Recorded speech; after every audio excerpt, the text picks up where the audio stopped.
Just waiting. Hi, Jerry.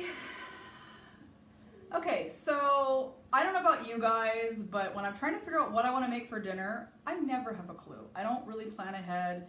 I don't shop at the grocery store with a list. I just buy whatever looks good at the time. So I always have a pretty stocked cabinet. If anybody that's been to my house knows I'm sort of a food hoarder. I have depleted that a little bit since I had a renovation and I had to unpack everything and basically move out of my upper floor of my house. So my stores are very low right now for me. So I had some ground beef in the refrigerator. I'm like, what am I gonna make? I mean, we made tacos yesterday. I'm like, okay. Hey Trisha, I made spaghetti squash last night and Tracy actually ate it. Well, I'm actually gonna make spaghetti squash right now, Russell.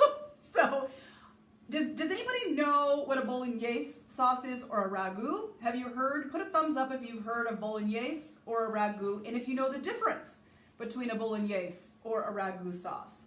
I want to see some thumbs up if you know the difference. Hey, foodie hoarder. Hey, Doug. Anybody know the difference between a RAGU and a Bolognese? Question, it has meat in it. Anybody know the difference? A meat sauce? Does anybody like a meat sauce? Okay, Maximus, you know, good. Okay, so if you know my cooking style, I don't follow any recipes and I don't keep things traditional ever. I'm just sort of a free-for-all. A Bolognese is a very rich meat sauce typically. A Bolognese is typically made with white wine and it's a meat-based sauce. It has less tomato product in it. A RAGU, and I'm not talking about the RAGU from the grocery store in the jar, although if you're doing that, I'm sure you could doctor it up. I'm not opposed to doctoring up a jarred pasta sauce. I swear to God, I'm not. I've done it in a pinch and I have my favorites and I can share that with you later. A Bolognese and a RAGU, the difference is a RAGU typically has aromatics in it, so I'm gonna put some carrot in it. I have some celery in it. Don't tell my kids. I got a kid over here doing homework. Don't tell, secret safe. You put a little aromatic in there. So, and then it has beef broth, and then I use red wine in this. So it has more tomato product, it's thicker, and this is best served over either spaghetti. I'm gonna do both spaghetti and spaghetti squash. It's fall, hi Forrest. So spaghetti squash is so good, you guys. So I'm gonna show you about the sauce and then I'll come back in about 45 minutes and then I'll plate it and I'll show you how to do spaghetti squash. And it's delicious. I have it roasting at about 350. You cut it in half, you scoop out the middle, make sure you wash it. It's very hard to cut in half. I mean, it's like you need a chisel. Put a little olive oil on it, a little salt, and then I put it face down because I like it to kind of steam in there, make a little pocket in there. And then you could use your fork and it's delicious. Yes, Jason, it is delicious. Hi, Heather. You're so cute. Okay, so back to Bolognese or RAGU. And again, to recap, we're not doing RAGU in the jar from the store. We're doing Trisha's version of RAGU. So in my pot, I think you guys can see. You guys can see inside the pot. Thumbs up if you can see. Hey, George. I know, right? Who doesn't love like a meat sauce? I guess if you're vegan, you don't like meat sauce, but you can make a good, I'll teach you a good marinara another day. So in this pot, I have really good quality pork Italian sausage. Now, when I say good quality, I am picky about meat, you know? Everybody knows my favorite butcher, corner butcher shop, they carry some great meats and you can get them in specialty stores. This is a really good, it's a lean using choice cuts of meat. So there's not a lot of fat in it. So I haven't drained, I don't want to pick this up because it's hot, but I want to show you the bottom of this pot. I don't know if you guys can see in here. There's no fat. I haven't drained any of it. I don't drain the meat. To me, when you drain the meat, you're kind of losing all the flavor. There's very little sauce in here. I put a little olive oil in it to begin with. I browned my pork sausage first. Then I added a good amount of ground beef, 90-10 ground beef, okay? So there's no fat. The next thing that I add to this sauce is I'm gonna fry up some, and I'll do it off camera because you don't need to watch me do everything that's boring. I got to go, I don't like carrots or celery. Okay, you don't have to add the carrots or celery, and Russell, you would never know it's in it. Seriously, it's grated, I'm gonna show you. So I'm gonna take some pancetta.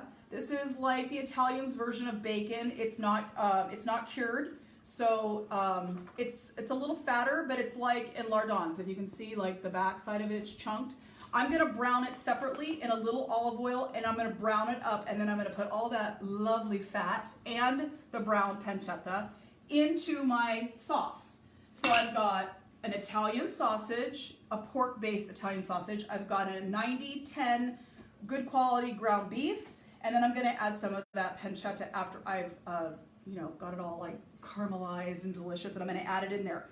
Also in the pan, I have about 4 to 5 large cloves of garlic that I cooked with the meat, a little salt, a little pepper, and a little bit of celery, like literally 1 stalk. Hi, Sarah.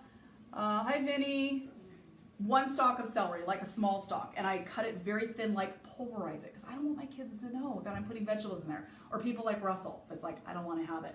So my carrot, I don't peel it, I wash it. They're organic carrots, I just get Trader Joe's, whatever, just wash it. Sarah, I'm making a ragu, or some people call it a bolognese. So we talked about that a little bit. You can hit the rewind button afterwards. But anyway, so I'm just gonna grate this carrot in here, and I probably won't even use the whole thing, but it does add like a nice level of flavor. You can't really tell what that is. You ever had a V8? Have you guys had a V8? Put your thumbs up if you've had a V8 before. I wanna know who's had a V8. There's a lot of different vegetables going in there, and they all kind of contribute and add like this nice little melody of flavor. So anyway, you're gonna take like this grater here, and you're just gonna grate this carrot, and this is like, I would typically cut this because it's a little thin here.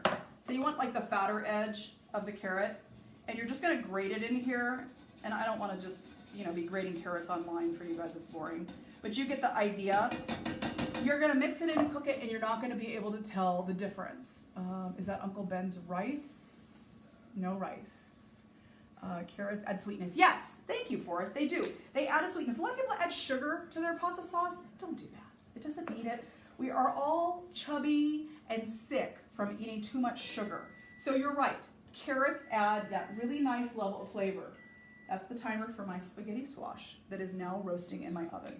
Okay, so I'm gonna go ahead and I'll add this off camera. The rest of this carrot-ish. So I've got my meats in here. I'm gonna do my pancetta.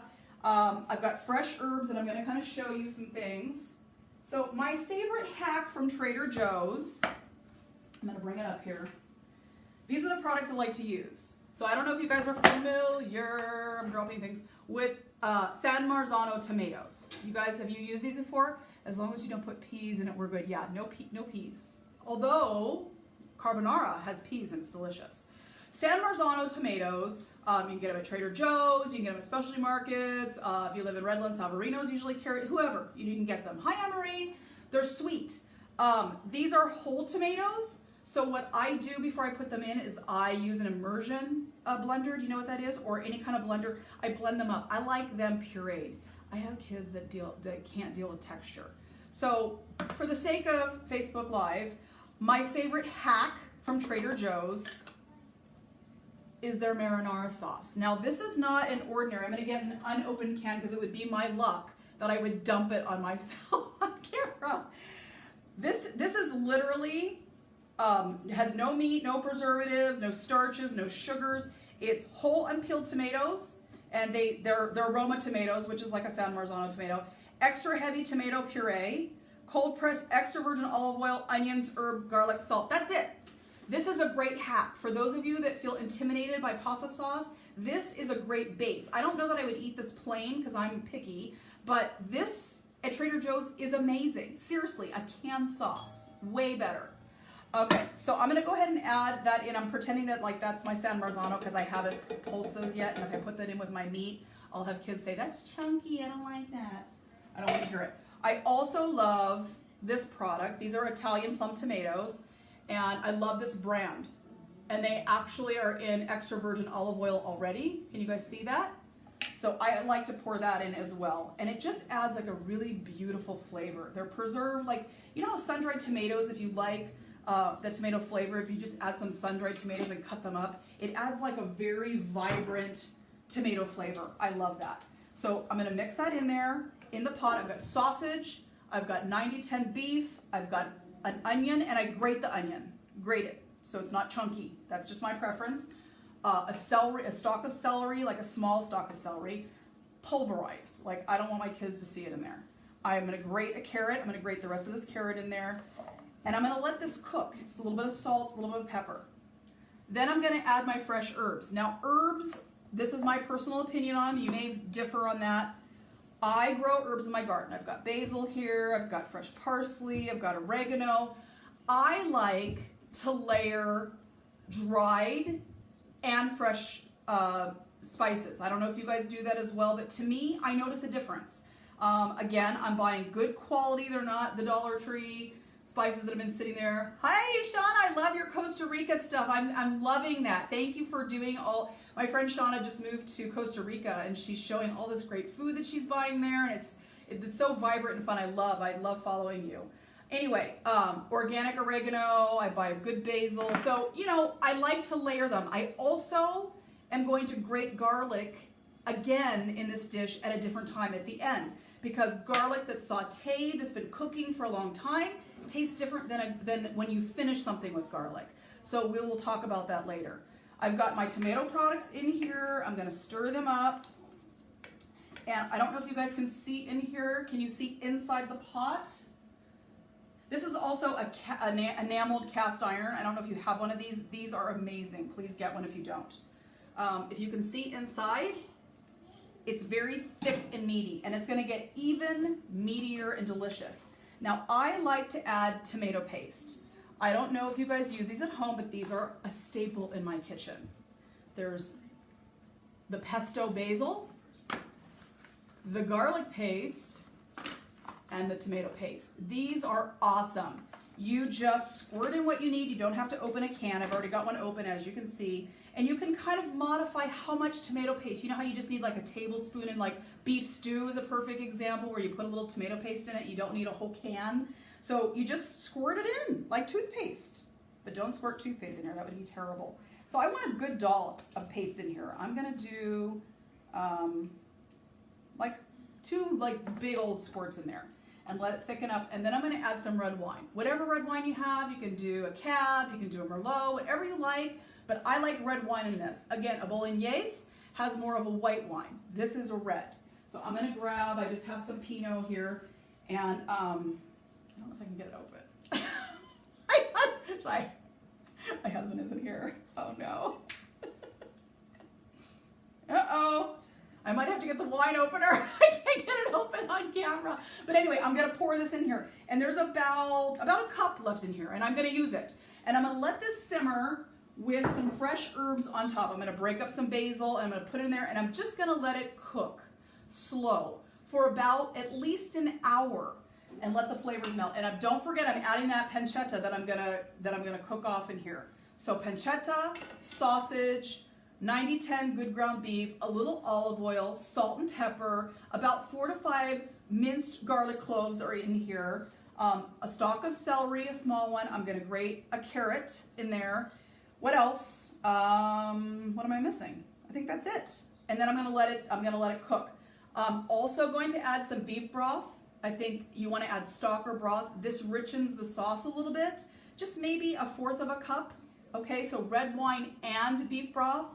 And it's just gonna simmer, and it's gonna get thick and beautiful and luxurious. And then I'm gonna show you, when I come back, I'm gonna show you how I'm gonna finish the sauce with some cream. I like to put a little heavy whipping cream in at the end. It just smooths it out a little bit. And you can't really tell it's in there, but it just adds that extra, like, you know, that mouthfeel, that lusciousness to a sauce. I will add my dried herbs again, and then I'll finish it with fresh herbs when I plate it. So I always like to put a little fresh, a chiffonade of basil. Now you're smiling much better. Still image made. You look really angry. Oh, the angry when I was like gnawing off the cork of the. I'm ridiculous. Just get used to it. I just fly with whatever's going on. I don't care. But the red wine and the tomato paste and all those meats that are in there are just going to blend and become this harmonious, beautiful RAGU. And you can serve this over, again, you could do it on like a spaghetti style pasta if you want to. I love a rich meat sauce from the other day. I did a pappardelle, which is an egg noodle. It's flatter and wider. And although pastas are all basically made with the same thing, especially like these kind of pastas, they're semolina, water, you know, They do change, the flavors change depending on what kind of sauce. Different sauces need different kinds of pasta. Pastas that will hold a sauce, like a fettuccine is so great in like an Alfredo sauce because it's a wider, flatter noodle and the sauce can lay on it. And I feel like with like a Bolognese or a RAGU, a spaghetti, it's not sturdy enough in my opinion. You could do like a rigatoni. I mean, you could do whatever you want, but my husband, he wants spaghetti. I mean, so I make him spaghetti. That's what he wants, that's what he gets. And then I make myself something else. Although I'm doing keto, so today I will be doing spaghetti squash. Even though there's a lot of carbs in spaghetti squash, it's not carb free. You could do zoodles, zucchini zoodles if you want to. The trick with zucchini zoodles is you want to zoodle them, and then you want to put them in a strainer over your sink or a bowl and put a little bit of salt on them and let them sit. The salt will help them release that water. Because what happens with zoodles is they're so watery. They really are. And they dilute the sauce and it's just bleh. Where the spaghetti squash, I'm roasting it. And so the moisture will be out of it and it just holds that sauce and it's lovely and you don't miss the pasta at all, I promise you. No missing pasta. Okay, so if you have any questions, drop it in the comments. I'll go ahead and read them. I'm gonna finish off what I'm gonna do with this sauce. Then I'm gonna come back in about 40 minutes or so, and I'm gonna finish it and show you how I add the cream and whatever else I'm gonna add, and then I'm gonna plate it with the spaghetti squash so you can see it, okay? So, happy eating, and again, I just decided to make this like an hour ago. I had ground beef, and I knew I had some sausage in the freezer that I defrosted in the microwave. You know, you don't have to be planning ahead. You just use what you have and make it work. If you don't have fancy tomatoes, use crushed tomatoes. You know, use an immersion blender. Do you guys have one of those? You know what I'm talking about? It's, I don't know if I have one handy that I can show you. I know I do. It's this. You guys have these? You have one of these? These are the handiest things ever for a sauce. So like with marinara, without meat in it, I will make my marinara with the San Marzanos, put everything that I want in there, my basil, everything, let it simmer for a while. And then because my kids hate texture, I'll come in there and I puree it. So it has a very smooth, more velvety texture. So that's just a trick that I do. I don't know, I like texture, my kids, not so much. So this, if you don't have an immersion blender, get one. Great for sauces, stews, whatever, any kind of sauce you're making a bechamel, whatever, these are great and you can just literally do it in your pot and you don't have to like dirty other things and this pops off, you just rinse it off, bada bing, bada boom, you're done. All right, I'm gonna finish my sauce because I want it to like have time to like become lovely and those flavors just to come together and it smells so good in here, you guys. I wish you could come and taste the food and smell it, but maybe you'll be invited. All right. Talk to you guys later.